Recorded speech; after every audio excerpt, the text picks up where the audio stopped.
a formiguinha ali do esporte acabou me pegando. Saudação, eu sou Jurema Salles e esse é o Radar Paralímpico, o esporte paralímpico em outro patamar. Neste podcast você vai conhecer, lembrar e torcer para os atletas paralímpicos. Aqui você vai ouvir a história do esporte paralímpico, o percurso dos atletas brasileiros que iniciaram essa jornada, os seus feitos atuais, quem vai para as Paralimpíadas de Paris, as pautas do Comitê Paralímpico Brasileiro e entidades afins, o apoio governamental e tudo isso orientado por um olhar cuidadoso de quem pensa comunicação. Ufa, nossa, muita coisa, né? Eu sou o Felipe Mostaro e juntos vamos formar essa bancada do programa de hoje. Mas tudo isso é o que o esporte paralímpico precisa, merece e vai ter no Radar Paralímpico. Venha se surpreender com os resultados dos paratletas no nosso podcast. Aqui, atleta paralímpico é lembrado e comemorado todos os dias do ano, não só de 4 em 4 anos. Radar Paralímpico, o esporte paralímpico em outro patamar, é mais uma produção do Audiolab UERJ.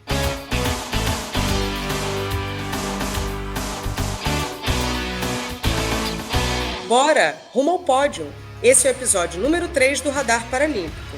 Hoje, vamos falar sobre o espaço do esporte paralímpico nos meios de comunicação e sua influência no padrão de investimentos de patrocinadores. Para isso, contamos com as participações da multimedalhista de remo, a paraatleta Diana Barcelos, e da jornalista e assessora de imprensa, Daniele Lima. Espero que vocês estejam acompanhando nossos episódios a partir de agora. É só acessar nas plataformas Apple Podcasts, Spotify, Deezer e várias outras. Clique no botão seguir para receber todas as novidades do nosso podcast. Assim, você recebe uma notificação sempre que publicarmos um novo episódio. E, como para nós os atletas paralímpicos estão em outro patamar, segue a gente no Instagram também, @UERJAudiolab e @Escola de Narradores UERJ. Na rede social, você vai poder visualizar quem somos, quem convidamos e muito mais. Mandem perguntas e sugestões para o nosso programa. Que deem a largada, porque as nossas medalhas estão chegando.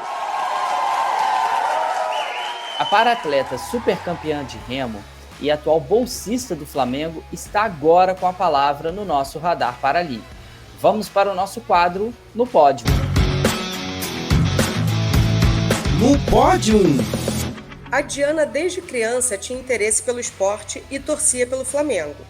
Levada por seu pai, acompanhava seu time do coração no futebol e quase seguiu praticando basquete. Mas foi após um acidente que sofreu que o esporte profissional entrou em sua vida. Conta você mesmo para os ouvintes, Diana, sobre a sua trajetória.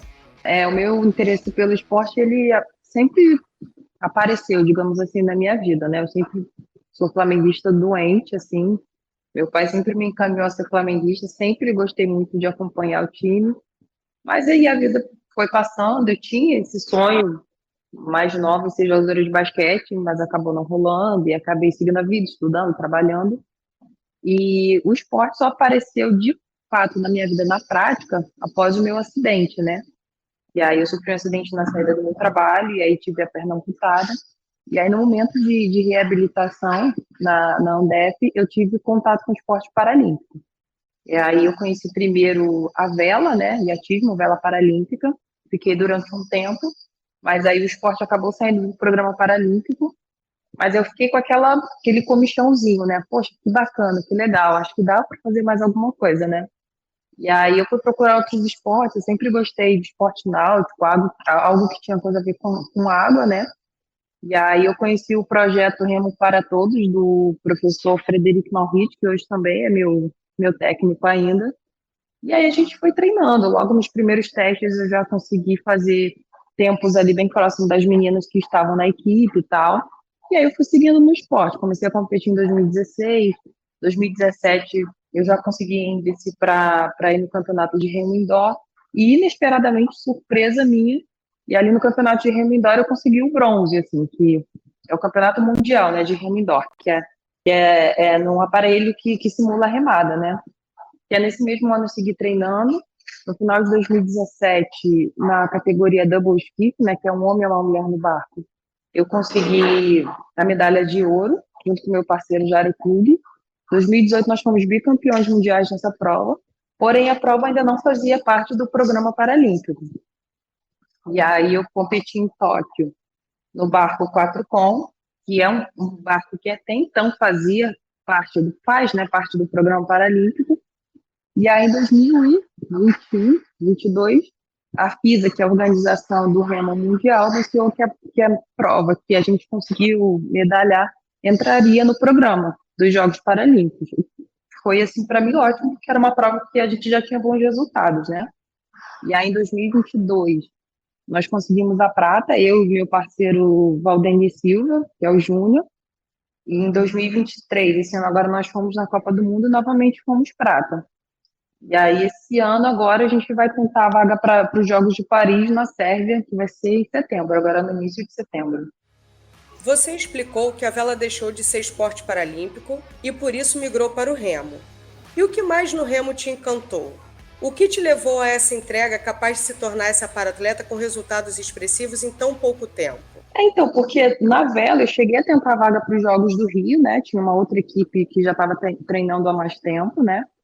E aí eu fiquei meio que ele já treinava há mais tempo e eu, como tinha chegado há muito pouco tempo, não conseguia a vaga. A gente chegou aí para um campeonato mundial na Holanda, né? Mas aí a outra dupla foi vencedora de sparring, né, dessa dupla, mas só que nós não conseguimos a vaga nesse campeonato mundial. E aí logo depois também que a modalidade saiu do programa e tal, eu fiquei meio assim, acabei não seguindo, né? E eu fiquei com essa vontade, porque muitos atletas paralímpicos também fazem isso, né? Eles conhecem uma modalidade, têm contato com outra, e aí, como eu só tinha tido contato com a vela paralímpica, um pouco com a natação, na verdade, né? Mas a natação eu não fiquei muito tempo, só dei umas nadadas e tal. E aí eu consegui, eu entrei em contato com o remo, acabei me apaixonando pela modalidade e tô aí até hoje. Ai, nossa, já falei disso até com a minha psicóloga, porque é o gosto pelo sofrimento. Freud explica, não, porque é uma modalidade assim, para quem não conhece, assim, né, é uma modalidade que ela é disputada na distância de 2.000 metros, né? E ela exige resistência, alta intensidade, uma boa preparação de cardio, e aí os batimentos cardíacos, dependendo do remador, pode chegar a 184, até 200 batimentos numa descida de raia, né? E é um esporte, assim, que ele te leva ao limite, sabe? Você não consegue ver o seu alvo, você rema de costas pro seu alvo, né? O que te guia são as boias da raia, né? Por ali que você seguia. E aí você fica sempre naquela expectativa, gente, onde eu tô? E agora, tal? Claro que você tem as identificações laterais, se você tá de 250 metros, né? Você tem essas identificações, mas é um esporte que te leva ao extremo, te dá aquela sensação de quando você termina de competir, você, nossa, eu tô morta, mas eu consegui concluir isso aqui. Então, é uma adrenalina, assim, que eu experimentei, que eu me apaixonei, assim, achei totalmente diferente. Até tive uma vez no campeonato em 2022, a gente perdeu o ouro, assim, por um erro de prova, e aí eu olhei aquela raia e falei, gente, como eu gosto disso aqui, como eu gosto de competir, como eu gosto de estar aqui, né? E aí, é aquela coisa, formiguinha ali do esporte acabou me pegando. Diana, a gente escuta falar em classificação funcional no esporte paralímpico e compreendemos que cada paradesporto é subdividido em categorias próprias. Pode usar o seu exemplo, sua categoria e as particularidades do esporte que você pratica para nos explicar o que é a classificação funcional e para que existem essas segmentações? É uma regra geral, né, do esporte paralímpico. Os atletas são classificados, chamados de classificação funcional, né, eles são classificados de acordo com a sua limitação, a sua movimentação, sua capacidade de movimento, né. No remo paralímpico, as nomenclaturas elas são colocadas em inglês, né, PR1, PR, que é para rowing, né, para remo, e aí tem 1, 2 e 3. O PR1 é o atleta, geralmente, que tem uma lesão medular ou algum tipo de lesão ou deficiência que impeça que ele movimente o tronco, o braço e perna de forma integral, né? São atletas que movimentam geralmente braço e um pouquinho do tronco, né? Um pouquinho do braço e ombro, né? E pouca coisa do tronco. Esses são os atletas geralmente mais limitados, né, em suas funções, né? E aí depois nós temos, nessa classificação PR1, geralmente são barcos só com um atleta, né, masculino e feminino. Já na categoria PR2, são atletas que conseguem mexer tronco e braço, mas não tem o movimento completo da perna, né? Nesse caso, para os Jogos Paralímpicos, competem atletas de barco misto, né, que é o double, mas tem também atletas que competem sozinhos, mas só está no programa do Mundial, não dos Jogos Paralímpicos. E no caso, a minha categoria, que é PR3, que são atletas que têm um movimento mais completo de perna, tronco e braço. Eu sou amputado, mas eu tenho uma das pernas bem preservadas. Meu joelho da perna amputada, ele é intacto, ele é bem preservado, então eu consigo mexer perna, tronco e braço. Então, são atletas com uma amplitude de movimento um pouco maior, mas que ainda assim tem algum tipo de lesão, né? Que impeça que ele venha competir num esporte olímpico, por exemplo. Essas são as 3 classes da categoria paralímpica. Também são atletas que competem em barcos mistos, né? No caso da categoria PR3, nós podemos competir ou no double, que é o barco que eu estou competindo agora, ou no 4 com, que são barcos de 2 homens, 2 mulheres e o timoneiro. A Diana esbanja títulos e medalhas. Já esteve no lugar mais alto do pódio em campeonatos expressivos, como Sul-Americano, Mundial e Paralimpíada. Com esse histórico de ouro no remo, Diana, o que mais você tem para conquistar? Quais são suas metas dentro do esporte paralímpico? Eu estava até um pouco assim, meio reflexiva quando a gente voltou de Tóquio, porque até então a gente não conseguiu o resultado esperado, a gente ficou em 10º no geral, né? E aí eu fiquei, bom, será que no próximo ciclo vai rolar? Vale a pena? Como é que vai ficar, né? Mas aí essa inclusão de uma modalidade na qual eu consegui bons resultados me deu um up, assim, sabe? Para querer continuar na modalidade. E aí o objetivo hoje é, com certeza, primeiro, classificar o barco para os Jogos de Paris, né? Que é o objetivo máximo. E se a gente puder medalhar, melhor ainda. E a gente está treinando para isso, né?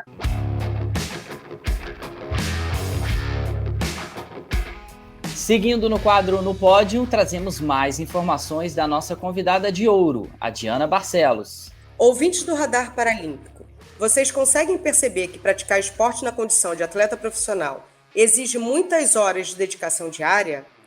Então tem de ser considerado como um emprego, não é mesmo?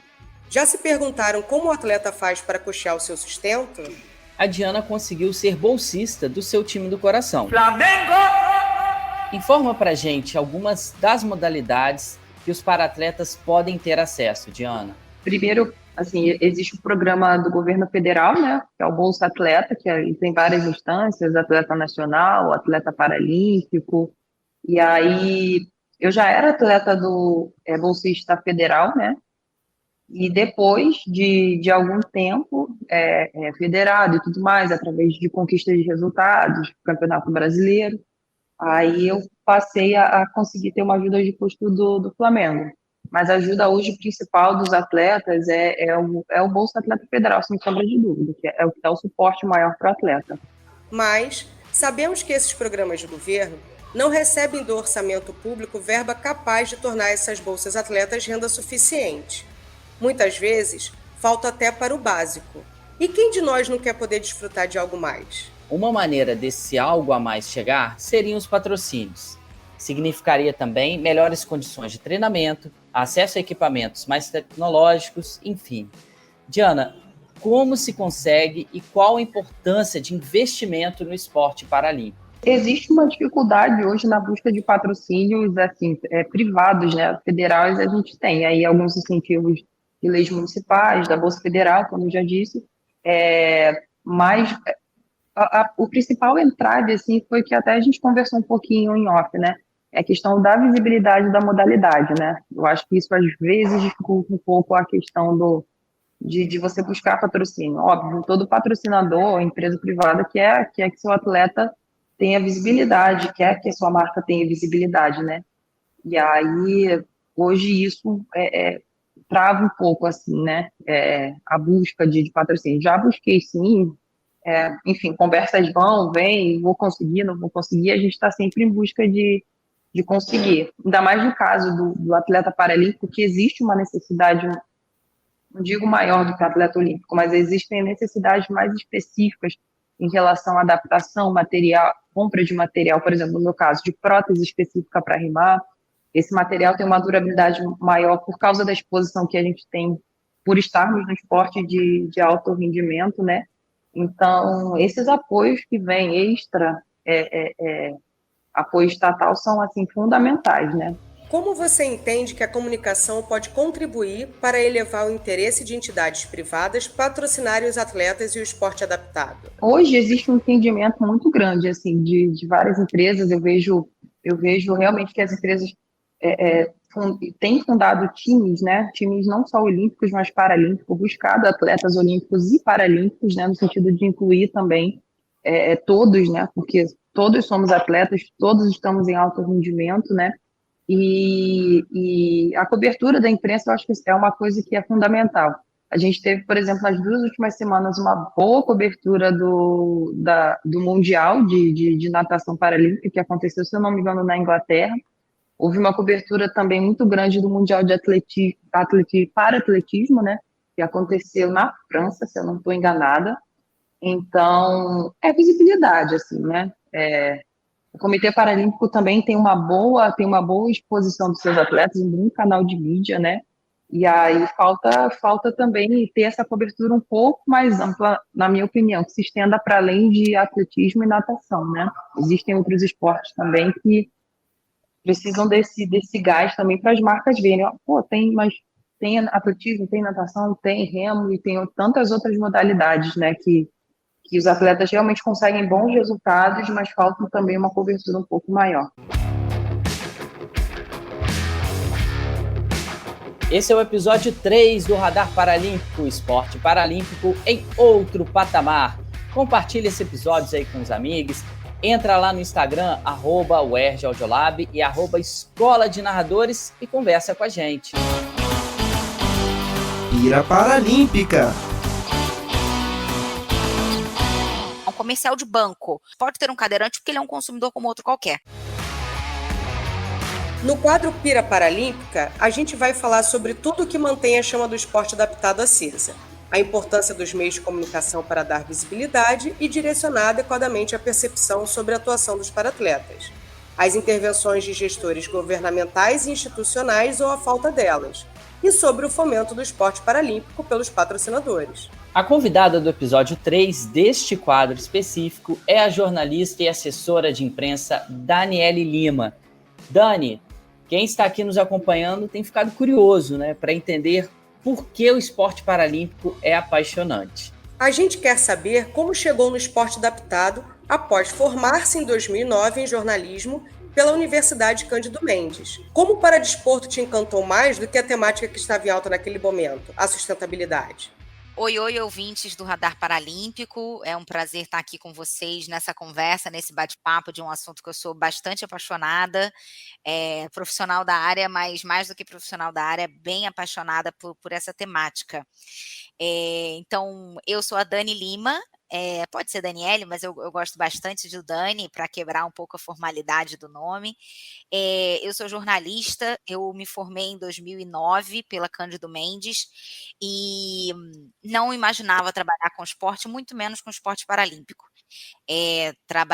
Fazia comunicação interna, trabalhava com matemática da sustentabilidade, e aí, no final de 2011, eu comecei a trabalhar na Andef, que fica em Niterói, uma das maiores instituições de pessoas com deficiência, onde foi o berço do surgimento do Comitê Paralímpico Brasileiro, em 1995, e aí foi uma paixão à primeira vista. Na época, a Andef tinha mais ou menos umas 14 modalidades, então foi uma super escola, porque eu pude acompanhar competições regionais e nacionais de diversas modalidades, eu aprendi muito, e desde então eu nunca mais parei de trabalhar com esporte paralímpico e não pretendo. E a sua trajetória, Dani? Em 2016, eu entrei na Media Guide, que era uma assessoria de imprensa que já foi incorporada pelo Grupo Impresse, então não tem mais, mas que era o berço da assessoria de imprensa de esportes olímpicos e paralímpicos no Brasil, que atendia o Comitê Paralímpico Brasileiro. Então, eu tive a sorte, a honra, o privilégio de, em 2016, trabalhar na equipe de comunicação do Comitê Paralímpico Brasileiro no ano dos Jogos. Então, era um ano que eu trabalhei muito, mas foi o ano mais feliz e mais intenso da minha vida profissional. E aí eu atendi o Comitê Paralímpico até 2018. Em 2019, eu fui pré-attachê da delegação brasileira nos Jogos Parapan-Americanos de Lima. E tem uma história, né, do tempo que eu atendi o comitê com o Campeonato Mundial, Paralimpíada Escolar, campeonatos regionais, Parapan de Jovens, nesse ano foi em Bogotá, que no ano de 2017 foi em São Paulo, né? Acompanhei a abertura do Centro de Treinamento Paralímpico em São Paulo. Nesses últimos anos, assim, o esporte paralímpico evoluiu bastante e eu pude acompanhar de perto. E atualmente, Dani, de que maneira está atuando junto ao esporte paralímpico? Queridos ouvintes, escutem como, ao acaso, temos um clássico carioca Flavaz nesse episódio 3 do Radar Paralímpico. Nesse momento, em 2023, eu atendo 2 nadadores paralímpicos, são meus assessorados. O Felipe Rodrigues, S10 da natação, tem 20 medalhas em mundiais, que está encerrando a sua carreira agora nesse final de ano ou em Paris. A gente está aí nesse momento de decisões. O Wendel Bellarmino, S11, né, que foi campeão mundial em 2019 no Mundial de Londres e campeão paralímpico em Tóquio. A Luísa Fiorese, que é também campeã mundial no vôlei sentado e medalha de bronze em Tóquio, tem uma história de vida linda para muito além do vôlei sentado. E bem recentemente eu assumi a assessoria de comunicação do Vasco para todas as modalidades, então incluindo as modalidades paralímpicas que tem dentro do guarda-chuva do Vasco para desporto. É grande, é bastante, eu falei um bocadinho, mas tem bastante história para contar aí desse tempo todo de trabalho no esporte paralímpico. 2 arquirrivais do futebol carioca, Flamengo e Vasco. Dani, como você percebe o seu desenvolvimento e dos meios de comunicação como um todo, quando é abordado o para-atleta e o esporte adaptado? Então, Jurema, eu vivi um processo intenso de mudança de paradigmas que a sociedade como um todo viveu. Então, é importante eu te dizer que até 2011 eu podia contar no dedo quantas pessoas com deficiência eu tinha convivido. Eu me lembro do processo seletivo da Andef de me perguntarem e eu lembrar de um menino que era da mesma série da minha irmã, que era amputado das 2 pernas e que era uma coisa bem leve e divertida, porque ele sempre foi uma pessoa muito divertida, então tinha aquela coisa dele amputado, mas nunca foi... Era ele. E eu me lembro de uma outra pessoa que eu acho que teve paralisia cerebral e que era um vizinho e que a família eu nunca vi essa pessoa. Ele era irmão de um conhecido, de um vizinho. A gente sabia que o vizinho tinha um irmão que tinha uma deficiência. Então, eu fui tentando puxar na minha mente naquela época quais eram as pessoas com deficiência que eu tinha contato. E eu entendi que eu não tinha. Então, para mim, foi assim me jogaram num lugar, assim, né? Na verdade, o universo me jogou num lugar e, assim, para mim foi uma grande escola. E, obviamente, a minha leitura era a leitura da maioria das pessoas, que é uma leitura capacitista. Porém, é importante dizer que, do meu interessante ponto de vista, em 2011, as próprias pessoas com deficiência também não se aceitavam, né? Se a gente puder fazer um paralelo com as várias outras discussões que a gente tem na sociedade, sejam de piadas homofóbicas, piadas racistas, piadinhas, né, da questão de se a pessoa é loura ou não é, xenofobia, das piadinhas né, que a gente ouvia sobre português, né? Os portugueses no sentido dos portugueses, a gente também via essas mesmas falas em relação às pessoas com deficiência. E a gente achava isso ok.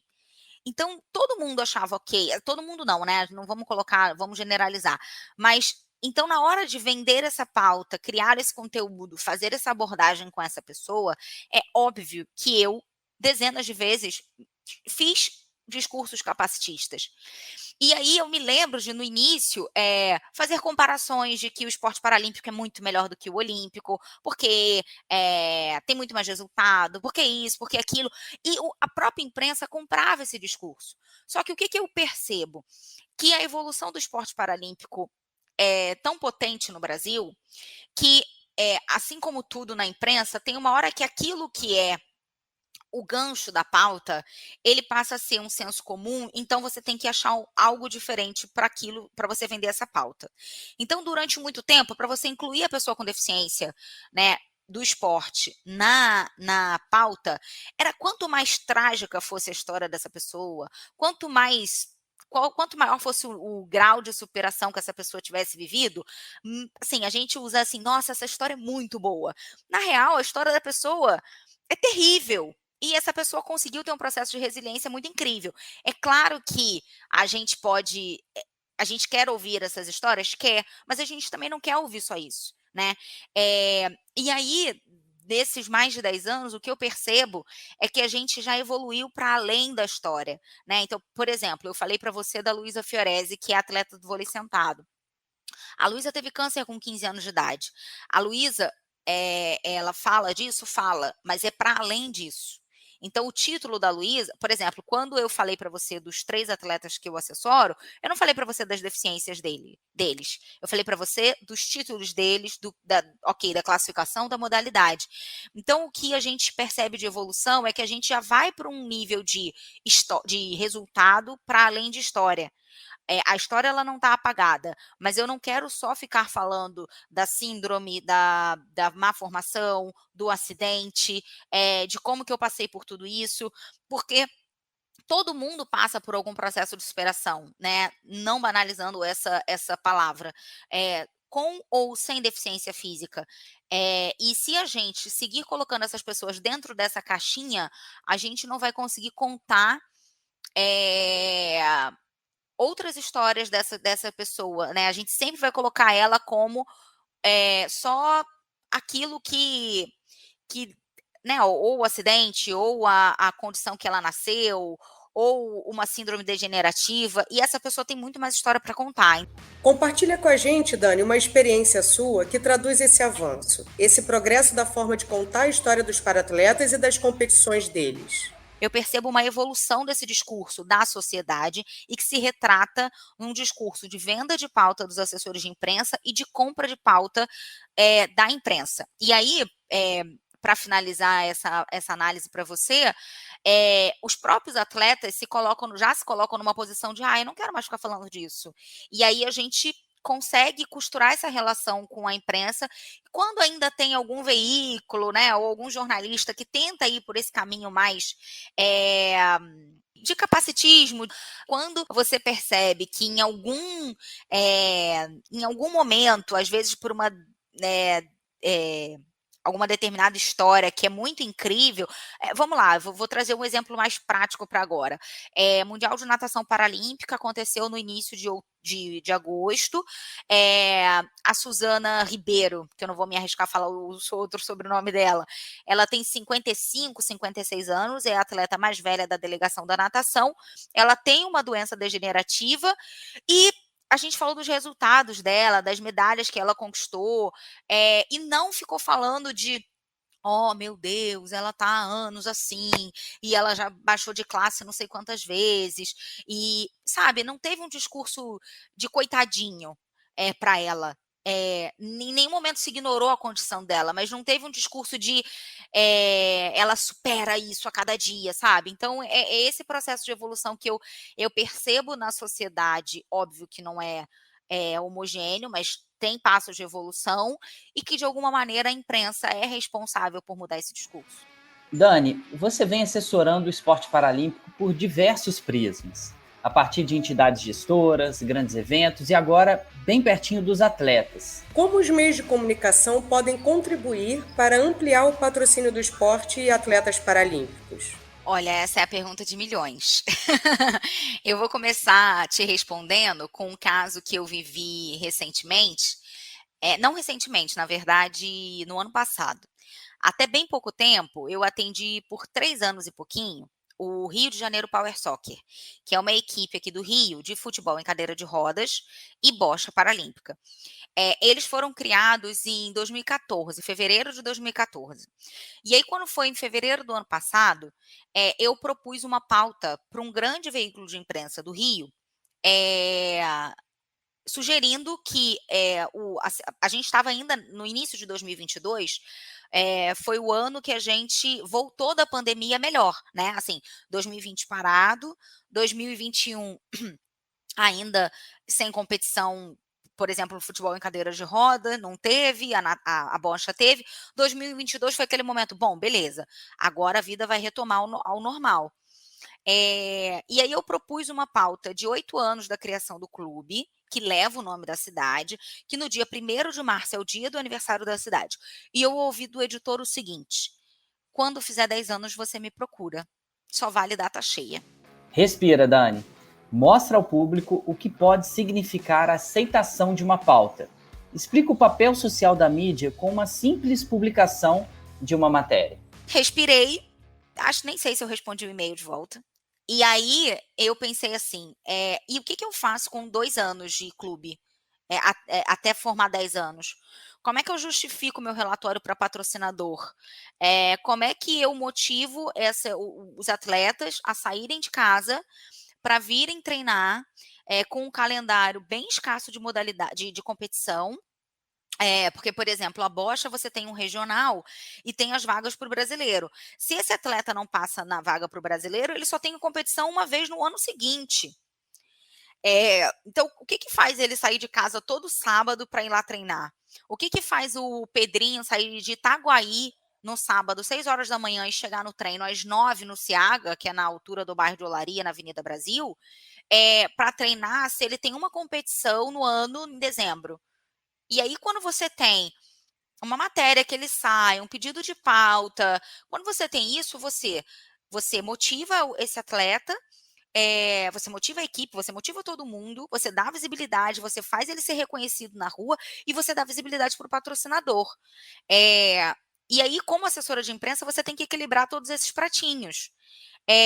Eu ignorei a resposta desse editor, toquei a vida e segui. Percebam por que ferramentas como o radar paralímpico são necessárias para os atletas e para o esporte adaptado. Observem o que acontece no período das grandes competições. Em 2016, o nosso telefone, ele tocava mais do que qualquer coisa. Todo mundo queria falar de esporte olímpico e paralímpico. No meu caso, eu trabalhava com esporte paralímpico. Todo mundo queria falar. E a imprensa usava também esse discurso de a gente quer dar visibilidade. Só que acaba os jogos, o financiamento, né? Ele despenca, a presença da imprensa despenca. O interesse das empresas também, eles mudam. A gente percebe que você pega ali 2, 3 atletas que têm 3, 4 patrocínios no universo paralímpico e que ganham muito bem e o resto não ganha. E aí é importante a gente também trazer o seguinte retrato. É muito comum um discurso de que a esfera pública não apoia o esporte paralímpico. É mentira. Isso é uma inverdade que foi repetida tantas vezes que se tornou uma verdade.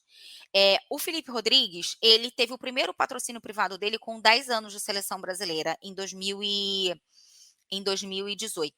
Foi o primeiro patrocínio privado dele. Então, Bolsa Atleta, com todas as esferas, estudantil, nacional, internacional, pódio. Bolsas das cidades ou dos estados, né? Aqui no Rio tem o time Rio, em São Paulo tem time São Paulo, tem time Goiás. Pouquíssimos clubes dão salário, por menor que seja.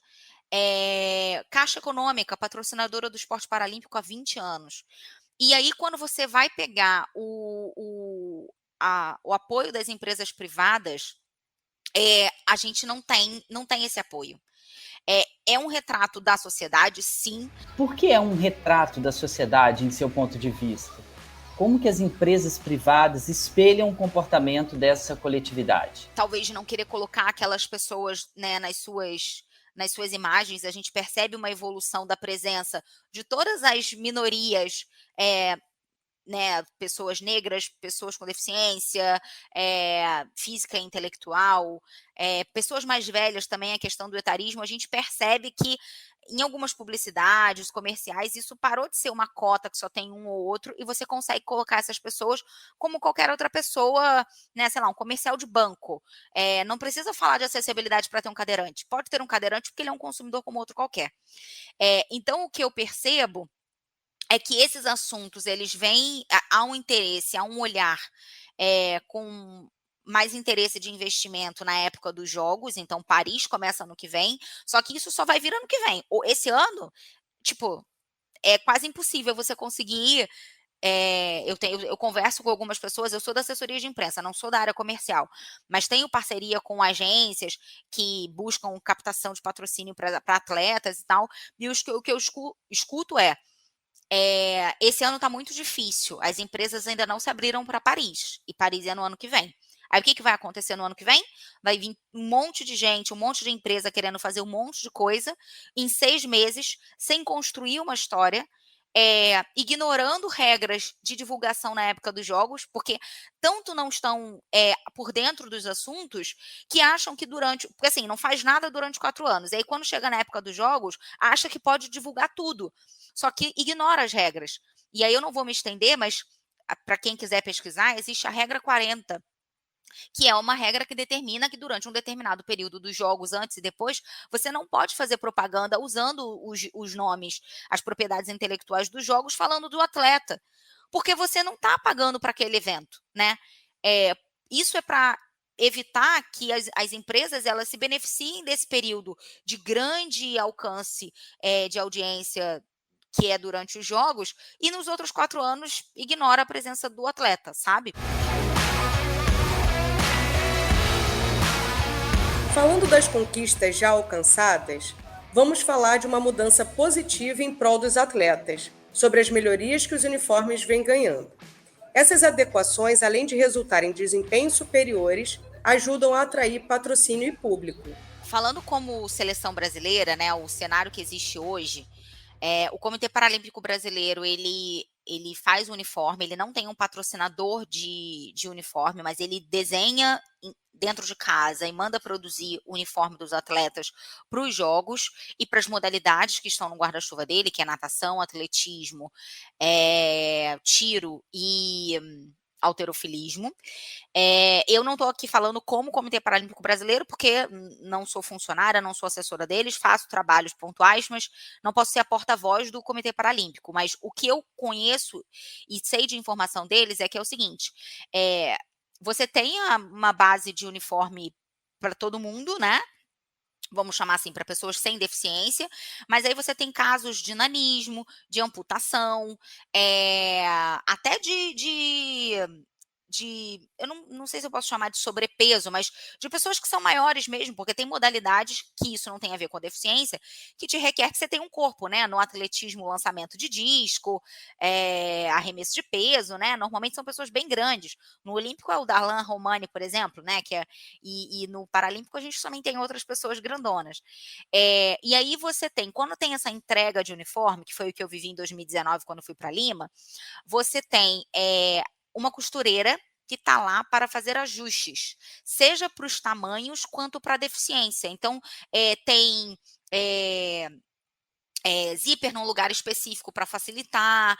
Isso, e algumas dessas acessibilidades, elas já estão para todo mundo. Porque se ela atende a pessoa que é amputada, ela vai atender qualquer pessoa, né?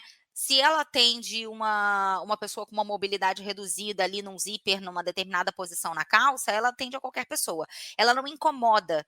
Então, tem essa facilidade. Então, tem algumas coisas feitas, né?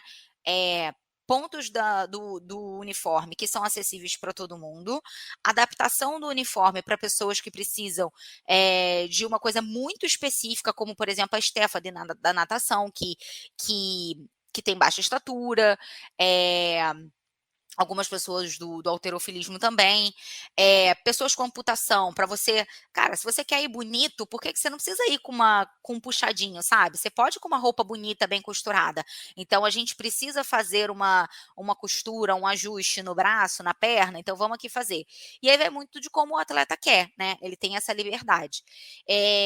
Complementando essa sua resposta, eu também queria contar, né, aqui para os ouvintes, que em 2015, na Paralimpíada Escolar, o Rio de Janeiro foi a primeira delegação estadual a ter um uniforme acessível. Na época foi com a Equal, com a Silvana, da Equal Moda, e o uniforme era acessível. E esse acessível era etiqueta em braille, zíper em lugares da calça e do casaco, para estar acessível para as pessoas tirarem. E isso foi uma revolução. Depois disso, eu não sei te dizer se os outros estados passaram a adotar essa medida. Os Jogos Paralímpicos Rio 2016 marcaram o brasileiro, em especial quem pôde viver esse grande evento de perto, seja como voluntário, para-atleta local, tendo a torcida ou fazendo a cobertura jornalística como você. Traz uma memória pra gente, Dani. Que efeito da comunicação nesse Rio 2016 merece destaque? Eu posso te falar que, assim, a bocha, né? A galera brincava que eu era setorista da bocha, porque na divisão de equipe eu ia mais para. Eu que só ia para bocha.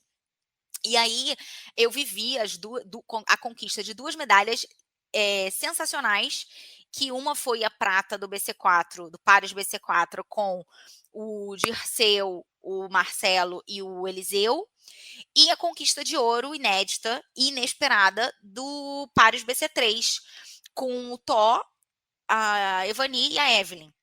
Então, a bocha foi uma modalidade que no início as pessoas compraram todos os ingressos sem entender qual eram as modalidades. As pessoas queriam ver. E aí, no caso da bocha, as pessoas não entendiam a regra. E aí todo mundo batia palma sempre, mas sem entender. Ao longo do dia a dia do esporte, as pessoas passaram a entender a regra. E aí, no último dia, que foi o dia. Nesse mesmo dia, essas 2 medalhas foram no mesmo dia.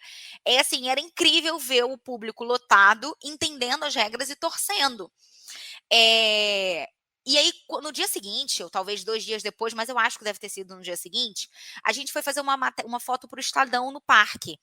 E aí a gente falou, gente, não tem condição de um atleta com um uniforme do Brasil, com uma medalha no peito e lá fora. Não importa quem seja esse atleta. Ok, não era o Daniel Dias, mas que é impossível. Mas, assim, o fato de você estar com o uniforme com uma medalha, todo mundo vai parar você. Eu falei, ai, gente, vai ser um caos, como é que vai ser isso? Aí a gente foi com as 2 atletas cadeirantes, a medalha dentro da bolsa, chegamos lá, na hora que abriu a bolsa, que tirou a medalha, que a gente fez a foto pro Estadão, cara, era tanta gente, tanta gente, tanta gente.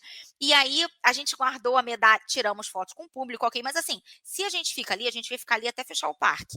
Aí guardamos a medalha e eu falei, não, gente, preciso ir. Aí, como assessora, você tem que fazer o papel de má, né?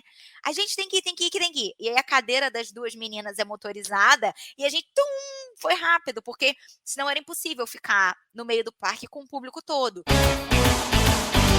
Que torcida é essa? Gostou da inovação do Radar Paralímpico feita para vocês, queridos ouvintes? Nosso quadro Que Torcida é Essa? É isso mesmo que você está pensando e imaginando. Aqui a voz é sua, seguidores. Entra lá no Instagram, @UERJAudiolab e @Escola de Narradores e conversa com a gente. Manda pergunta para os nossos convidados. Vamos sortear 2 perguntas por episódio, uma para cada convidado. Solta, ouvinte! O que você quer ouvir da assessora de imprensa Daniele Lima? Oi, Daniele Lima. Sou Ramana, sou brasileira, moro na Inglaterra há mais de 20 anos. Na verdade, eu gostaria de dizer que não pude estar na Paralimpíada Rio 2016 e gostaria de saber do que mais gostou de cobrir nessa competição. Olha, não era um mérito meu, mas o que eu posso dizer de resultado, assim, sensacional era a venda de ingresso, né? A gente estava. Eu, como espectadora, comprei ingressos para os Jogos Olímpicos. Eu fui na festa, na cerimônia de encerramento no Maracanã no domingo. E na segunda-feira de manhã eu embarcava para São Paulo, porque ficava 10 dias na aclimatação para depois vir para o Rio. E nesse momento, o cenário de venda de ingresso dos Jogos Paralímpicos era tenebroso. E o que a gente, como comunicação, fazia, a gente tentava todas as oportunidades para convencer a população de que valia a pena ir para os Jogos. Só que, em termos de espaço na imprensa, a gente estava disputando com o período de cobertura dos Jogos Olímpicos. Então, por exemplo, eu lembro que a gente fez uma matéria na Veja de 5 motivos, não, 5 não lembro, tá? Deve ser 10. 10 motivos para você não perder os Jogos Paralímpicos. E aí isso tem um trabalho de apuração super detalhado, que é, por exemplo, falar das medalhas do Daniel, falar da potência de alguma determinada modalidade, sei lá, falar da estreia de alguma modalidade, enfim, tinha várias curiosidades.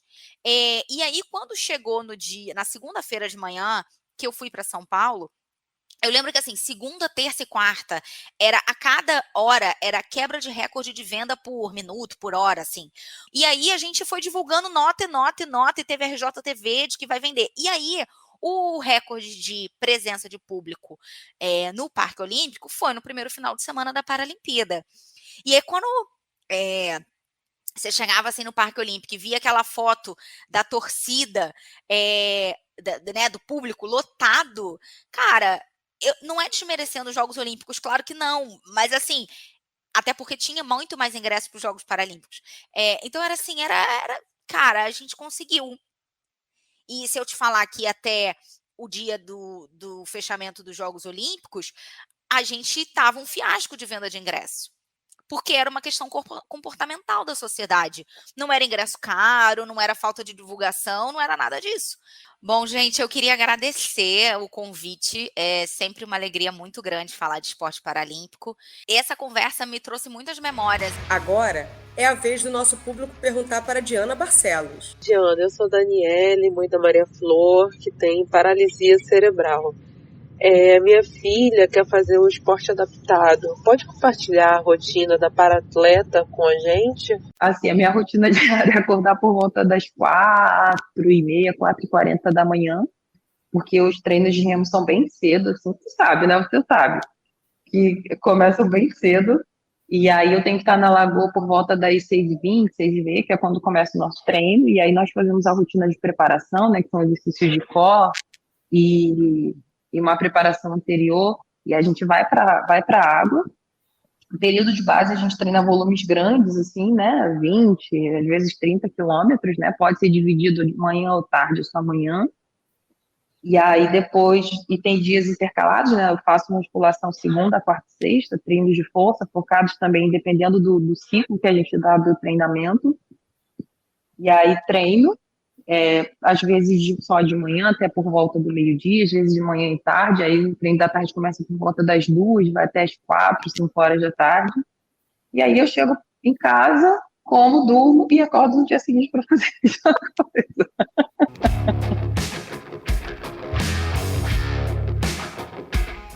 E é chegada a hora da cerimônia de encerramento. Vamos fazer uma linda festa para seguirmos na memória dos nossos ouvintes e para deixar aquela vontadezinha de que o próximo episódio chegue muito, muito rápido. Queria só agradecer, claro, em primeiro lugar, mas assim, em relação à modalidade, falar um pouquinho dos resultados que a gente teve, assim, a Paralímpico do Remo hoje tem uma expressão muito grande.